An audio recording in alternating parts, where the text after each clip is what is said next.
Please forgive me if I blink a lot. It is 2:27 in the morning, but the Lord led me to share a testimony that I had of a glimpse of heaven.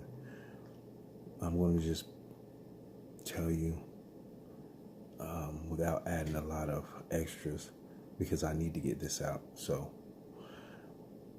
I was praying and asking God for a sign and a glimpse of heaven, but something was telling me, who am I to even ask God to show a glimpse? And I was going through some things. My parents were having open heart surgery, and I was looking at some testimonies online, and I just wanted to know. Now, I've always been a believer, and I experienced a lot of things in my life. I was that prodigal child. I am not perfect, but one thing I do know is that he is alive. Anybody that tries to tell me that he is not real, my testimony trumps that.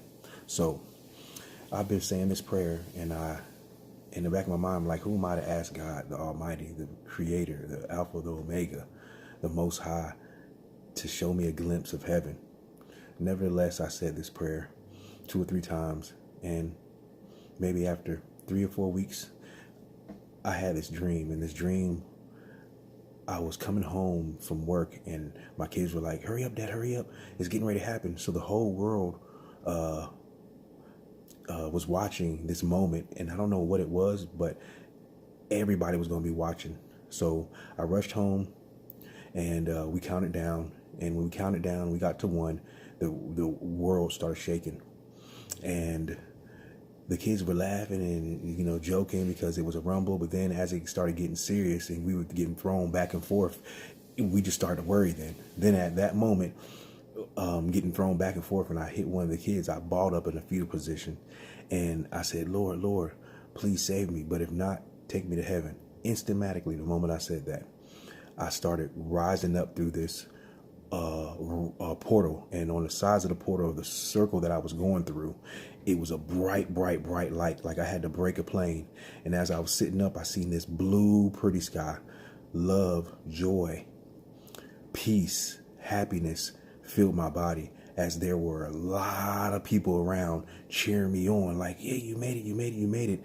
And there was one woman that was grabbing my hand, lifting me up, and I didn't get a vivid detailed picture of her face, but I believe it was my grandmother. But as I sat up in bed, and I was thinking, did I just see heaven? And the Spirit told me, you asked God for this, and He answered your prayer. And I got goosebumps. And I said, should I tell my wife? And the Spirit said, you need to tell her this is where people go who believe in Him. So I woke her up and I told her the story. I was so happy. I was so joyous. I was in awe, like God really answered my prayer. And I told all my family, I told all my relatives, and my dad's been telling me, get this out online. There's somebody that needs to hear this. And today I'm just being obedient to let you know that God is real. He longs to be with you.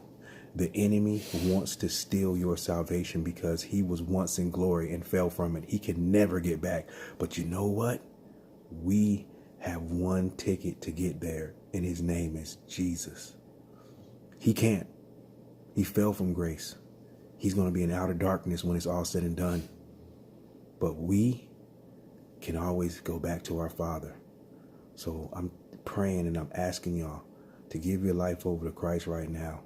I'm not trying to do this to get rich. I'm not trying to do this to get fame. I'm doing this to be obedient to God, because there's somebody that needs to hear this, that needs to be saved, so we all could be brothers and sisters in heaven. So you just have a good night tonight. Take what I said, think about it, but open your heart up, because right now there are people dying with unforgiveness on their hearts that are never going to be able to see what God has planned for them in heaven. Have a good night.